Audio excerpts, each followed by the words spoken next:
Welcome back to my channel guys. सभी को मेरा नमस्कार। आज अपन देखेंगे एमपीटेट यूपीटेट सीटेट के लिए जो मैथ्स पेडागोजी है। मैथ्स पेडागोजी के जो इम्पोर्टेंट्स क्वेश्चन हैं, इससे पहले मैं 32 क्वेश्चन करा चुके हैं। जिसने अभी तक वह वीडियो नहीं देखा है, आप प्लेलिस्ट में जाकर देख सकते हैं। तो सबसे पहला क्वेश्चन है, अपना पहला क्वेश्चन है कि गणित में दृश्य श्रव्य सामग्री का प्रयोग किया जाता है। मतलब जो मैथ्स है, मैथ्स में दृश्य और श्रव्य सामग्री का प्रयोग क्यों किया जाता है? बालकों को लुभाने के लिए, क्या बालकों को लुभाने के लिए किया जाता है, या बालकों को विषय से परे ले जाने के लिए, या बालकों की रुचि जागृत करने के लिए, या बालकों के मनोरंजन के लिए? तो यहाँ पर इसलिए किया जाता है क्योंकि बालकों की रुचि जागृत करने के लिए। किसके लिए? बालकों की रुचि जागृत करने के लिए। उसके बाद अगला क्वेश्चन देखते हैं, गणित विषय की विशेषता। गणित विषय की क्या विशेषता? तर्कपूर्ण परिणामों की निश्चितता या शुद्धता या सभी। तो जो गणित विषय होता है, विशेष ध्यान रखना है। गणित विषय तर्कपूर्ण है। तार्किक विषय कौन सा है? तार्किक विषय गणित है। परिणाम निश्चित होते हैं इसमें कि इसका मान इतना आएगा तो उतना ही आएगा। शुद्धता बिल्कुल शुद्ध होती है। यदि एक भी अशुद्धि आपने कर दी तो नीचे तक जो आंसर आएगा वो गलत आएगा। इसमें एक भी गलती नहीं कर सकते, इसलिए क्या हो जाएगा? राइट आंसर सभी। राइट आंसर क्या हो जाएगा? सभी। उसके बाद चिंता, बोध, तर्क शक्ति या विश्लेषण। चिंता, बोध, तर्क शक्ति, विश्लेषण की क्षमता बढ़ाने वाला विषय गणित, सामाजिक विज्ञान, भूगोल या भाषा। तो चिंता, कौन विषय चिंता बढ़ाता है? तर्क शक्ति को तार्किक विषय कौन सा है? या विश्लेषण की क्षमता कौन बढ़ाता है? या बोध कौन कराता है? तो है अपना गणित विषय। कौन सा विषय है? गणित विषय। भैया गणित में ऐसे एक ऐसा विषय है जिससे अपने मस्तिष्क का व्यायाम भी हो जाता है। तो यहाँ पर तार्किक, चिंता और बोध, विश्लेषण बढ़ाने की क्षमता बढ़ाने वाला विषय गणित है। क्या है? गणित। इसके बाद आगे देखिए, गणितीय निष्कर्ष सर्वमान्य होते हैं क्योंकि यही वही बात है भाई। अभी गणित के जो निष्कर्ष होते हैं वो सर्वमान्य होते हैं, सभी जगह चलते हैं। क्यों? क्योंकि यह है सबके विचारों का आदान प्रदान करते हैं, ये तर्क पर आधारित होते हैं, ये परिस्थितियों के अनुकूल होते हैं। तो अब यहाँ पर तो अच्छे से समझना होगा अपन को कि कौन सा क्वेश्चन होता है। तो ध्यान रखना है, परिस्थितियों के अनुकूल। क्या परिस्थितियों की, क्या परिस्थिति बदलेगी तो सब्जेक्ट बदल सकता है या क्वेश्चन बदल सकते हैं? बिल्कुल गलत। यह तर्क पर आधारित है। तर्क शक्ति क्या पर आधारित है? तर्क। सबके विचारों पर नहीं, तर्क पर। क्या पर आधारित होते हैं? तर्क पर। उसके बाद अगला क्वेश्चन यदि अपन देखें, शिक्षण उद्देश्यों का क्रमिक वर्गीकरण किया गया। जो शिक्षक उद्देश्य हैं उनका क्रमिक वर्गीकरण किसने किया? मोस्ट आईएमपी क्वेश्चन, बहुत ज़्यादा कन्फ्यूज करने वाले जो शिक्षण के उद्देश्य होते हैं उनका वर्गीकरण क्रम से किसने किया? रोजर बेकन, सुल्टन, कॉमेर या ब्लूम द्वारा। किसके द्वारा किया गया भैया? किसके द्वारा? ब्लूम द्वारा किया गया। क्या किसके द्वारा किया गया? ब्लूम। उसके बाद 38वां क्वेश्चन है, ये अपन देखें,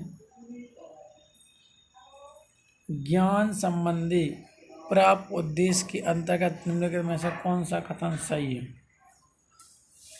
ज्ञान संबंधी के लिए बात हो रही है यहाँ पर। तो गणितीय प्रत्ययों का सही अनुप्रयोग, गणितीय चिन्ह ठीक ठीक पहचानना, गणित के विकास की जानकारी में रुचि होना, गणितीय सिद्धांत की सही समझ। ज्ञान किस में आएगा? क्या सिद्धांत को समझना होगा, या गणित में रुचि जागृत, या सिद्धांत क्या हो जाएगा? सही। सिद्धांत को सही समझना होगा। उसके बाद Bloom taxonomy, most IMP question.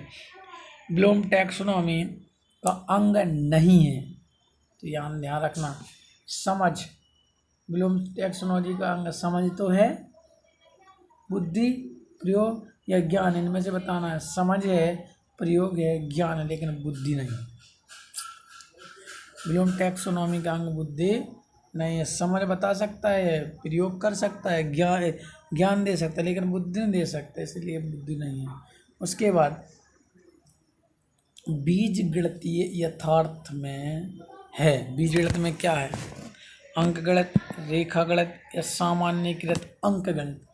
ये बहुत से क्वेश्चन ये गलत करके आते हैं बच्चे। क्यों? क्योंकि इसमें सब अंकगणित लगा देते हैं। क्या लगा देते हैं? अंकगणित। तो बीजगणित में अंकगणित तो होती है, रेखागणित तो होती ही नहीं, लेकिन सामान्यीकृत अंकगणित होती है। कौन सी गणित? सामान्यीकृत अंकगणित होती है। इसलिए अपना राइट आंसर जाएगा सी के साथ। किसके साथ जाएगा? सी के साथ। उसके बाद गणित की सभी शाखाओं में प्राचीनतम कौन सी है? मोस्ट IMP बिल्कुल। गणित की जो शाखाएं होती हैं जैसे अंकगणित है, रेखागणित है, सांख्यिकी है, बीजगणित, सबसे प्राचीन जो सबसे पहले चलती थी वह कौन सी है? सांख्यिकी। कौन सी है? सांख्यिकी। ध्यान रखना, सांख्यिकी ध्यान रखना। गणित की सभी शाखाओं में प्राचीनतम कौन सी है? सांख्यिकी। उसके बाद आती है रेखागणित दूसरे नंबर पे। यदि सांख्यिकी ना होती तो अपन रेखागणित लगाते। ठीक है। उसके बाद रेखागणित में प्रायोगिक स्तर पर प्रयुक्त होने वाली शिक्षण विधि। रेखागणित में प्रायोगिक स्तर पर कौन सी विधि अपन प्रयुक्त करेंगे? आगमन विधि। क्या उदाहरण देंगे तो वो रेखागणित समझ जाएगा? उदाहरण से नियम क्यों? बिल्कुल नहीं। निगमन विधि। क्या नियम लगाएंगे तो वह समझ जाएगा? बिल्कुल नहीं होगा। सभी तो नहीं हो सकते। तो जब आगमन और निगमन नहीं हुआ तो क्या होगा? प्रदर्शन विधि। कौन सा होगा राइट आंसर? प्रदर्शन विधि। उसके बाद यदि अगला क्वेश्चन देखें अपन, एक अच्छी मूल्यांकन विधि है जिसमें देखा जाए बालक के व्यवहार में परिवर्तन करने की विधि, शिक्षण हेतु अपनाई गई विधि, पाठ्य वस्तु से संबंधित विधि। तो अच्छी विधि कौन सी है? व्यवहार में परिवर्तन करने की। तो बालक के व्यवहार में परिवर्तन करने की विधि को अपन अच्छी विधि मानते हैं। उसके बाद खोज विधि का प्रतिपादन। बहुत IMP क्वेश्चन। खोज विधि का प्रतिपादन किसने किया? Professor Armstrong, Kilpatrick, dewy, Skinner. तो खोज विधि के जो प्रतिपादक थे वो थे आर्मस्ट्रॉन्ग। कौन थे? आर्मस्ट्रॉन्ग, याद रखना। उसके बाद निगमन विधि का उपयोग मानसिक क्षमता बढ़ाना, वैज्ञानिक दृष्टिकोण विकसित करना, सूत्र की स्थापना करना, सूत्र का प्रयोग करना। तो अपन को पता है ना से निगमन ना से नियम, या नियम से एग्जाम्पल की ओर चलती है तो सूत्र का प्रयोग करेंगे इसमें। कौन सा? सूत्र।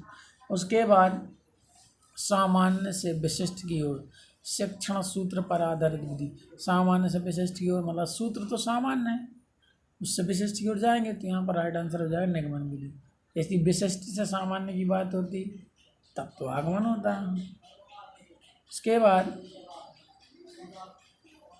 गणित सभ्यता और संस्कृति का दर्पण है, ये किसने कहा?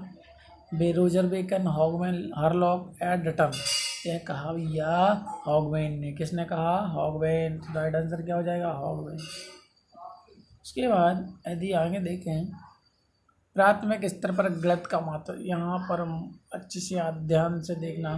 प्राथमिक स्तर की बात चल रही है, गणित का महत्व। अब यहाँ पर यदि सांस्कृतिक है, क्या सामाजिक है, धार्मिक है, मानसिक, तो यहाँ पर यदि व्यवहारिक हो तो क्या हो? तो व्यवहारिक।